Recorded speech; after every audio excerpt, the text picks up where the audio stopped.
So you can throw guys a lot more often with it. And it's a real strong defense position because what you're doing is you're controlling both of his shoulders. Double belt essentially means I'm playing here. So I'm playing the right side, my right foot is forward. I'm playing double lapel, I'm playing here. And I like to play over one here with my left. With his right, I can play over or under with my right. Whether he wants to play over or under, this is kind of up to him. I can play here on the top, or I can play the bottom with my right hand. This is the sense of my position I'm looking for. Now, the downside for jiu-jitsu purposes is that if you're not careful, you can throw this guy great. You can throw him real big and throw him right over the top, and then he can roll you, and then you'll end up on the bottom. Now, most CBJJ rules say that that would be 2 for you, advantage for him, but you're on the bottom, so I don't like that so much. And if you fail, sometimes he's behind you. So that's one of the downsides of the turning judo throws. Now, the upside, though, is that when you succeed, you land on him, and you squash him, and you end up in a real strong side position. So I like that a lot. So the idea we're looking for is that I'm going to enter my right foot close to his right foot, deflexed. My turn puts my left foot right in the middle, and I got to step in with some authority. I can't kind of come in here and be lazy with it because I'm going to have to explode on this left foot. So my idea is I step right, I bounce forward off my left drive. It's really my big power as far as the turn. My left hand is what really has to load the guy up on my right step. So my right step comes, and my left hand pulls to break his balance. My head turns all the way around. So once I start my technique, I never look back at him. I always have to come around my head, let my head lead me through the technique. So my power is here. My turn. On my grip, which comes in after my left step, here, my hips come through and the grip comes straight down. What I don't want to do is grip really far out, here, this way. You don't need to power your lift that way. I want to grip essentially straight up and down his leg, here. So, here's my hand position, step, step, turn, and there's my throw. Now, when I practice it, I throw off my feet and just throw the guy. Whenever I throw it counts, whether it's in turns for sure, but randori also really when it counts, I go down, I land on the guy. So, end-hole punctuation is what you're doing. A lot of times you'll get, you knock the wind out a little bit, and if you do it right, you'll end up in a real strong side mount position. So you end up in a position where you can then progress on the rest of your mat. So my step, right, left, reap. My head goes outside my left knee, which creates the rotation of the technique. Over the top. This is my practice position. Now, I can land with a knee in the belly if I need to, but really for practice, I'm just throwing straight down, giving him some support on his fall, so he takes a good fall. Because the reality is, when I really throw, I'm going to turn, launch, and you essentially a side break ball right at the top. So, my weight and my drive is always going forward into my technique. I don't want to back away from him as I fall, or as I throw rather, because that means I'm leaving power behind myself. I want to throw all the way through the bottom of my technique. Alright, so I'm going to pull up, and I can make it look worse than it is, but this is more like what I would really look like when I really throw. Land with the guy. Now, when I really launch, I would really land the guy more, but that gives you an idea of what I'm looking to do.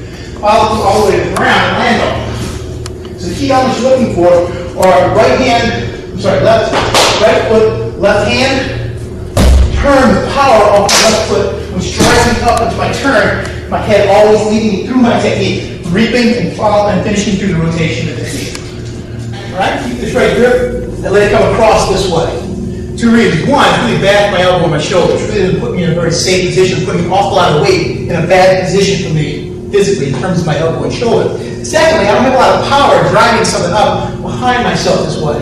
I'm going to turn and let his weight kind of rest in the heel of my hand because this is where my power is going to come from. My right elbow is going to drop outside his body. My hand's going to turn over so that his weight of his body is sensing through his gi, resting on the heel of my hand here. I can drive it over. One hand feet. If I try and drag him over this way, I'm putting a huge amount of stress on my shoulder and elbow, and I don't have a lot of power. Then I'm just essentially depending on the drag, pulling him over. So you don't want to let that elbow come across his body this way. Here I'm just doing what you call a rotate seminagi, which is kind of a kid's technique because it puts so much stress on the elbow and the shoulder. Kids' joints can handle it, but it's also not really a technique that you have a lot of lifting power. It's different situation, okay? So be sure when you come in and keep that relationship. If you're going to lift a guy who's my size, and that's why I have to lift in my division, unfortunately, I'm going to have to make sure that I get this guy up the ground.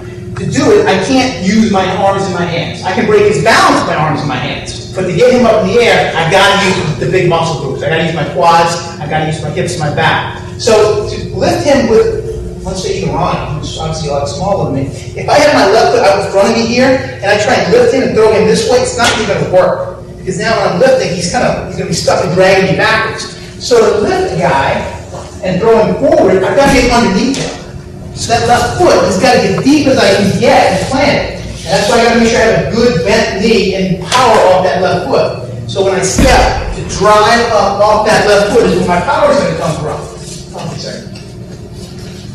If I'm working with somebody even a little heavier, when I turn, I've got to lift through that left foot. If I try and lift here and throw him forward, I can't even get off the ground. I can't even get myself off the ground. So when I turn, I've got to get that left foot deep underneath him as I'm driving forward to finish up and follow through with my technique. So your left foot really is going to end up splitting Ronnie's foot position as deep as I can get. Now, probably in reality, I'm not going to get any real deeper than the front of his toes, but the deeper I get, the more power I'm going to have to explode off of it. And I really think of exploding off that foot. It's bang, driving off of it to finish and explode into my technique. So you don't have to be fast, but you do have to be kind of sudden and explosive.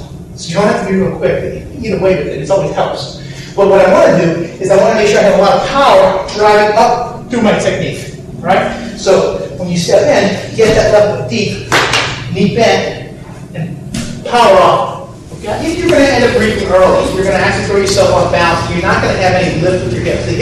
The lift has to begin with your hips. It's a hip technique, a hip throw.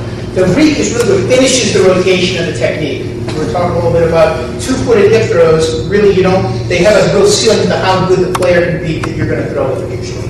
Unless if you're exceptional, you're you're really great at it. You can throw people up to at a higher point. But in general, you see at the highest level, the reaping hip throws and all of them, even the Uchimata, which is technically it's a foot technique, but you're not going to see a lot of two-footed throws from the hip throws. Because you need the reap to finish the technique. But to start it, you have to load with your hips first. When I'm coming in, if I try to reap early, I don't have any lift with my hips. Now I'm going to come up with his leg, I'm just going to chop him as hard as I can, and he's not going to go anywhere. I'm just going to kick him in the leg and be aggravated. I lift him, hip first. Now you see, I haven't reaped at all.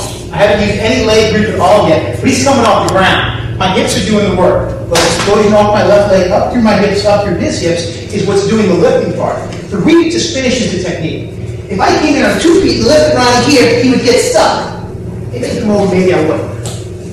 Because maybe I could drag him over sometimes. But if I come in with one leg, I get him up with my hips. And then the reap happens, get rid of a lot of his defense. So I cure a lot of the problems I have with his defense when I use the reaping hip throws, the one-legged hip throws. So that's why you really see those become more prevalent the higher and higher up the chain you go. The two-footed hip throws tend to be, they're good for practice, but they have a real ceiling. But if you reap early, I don't have any lift with my hip at all. If I reap early here, now I miss the opportunity to lift him with my hips. And I'm just chopping at him. I'm not going to do any good in terms of really actually throwing him. So the hip lift has to come first. It is a hip throw. Lift with my hips, and then the reap happens. And I finish once again going forward.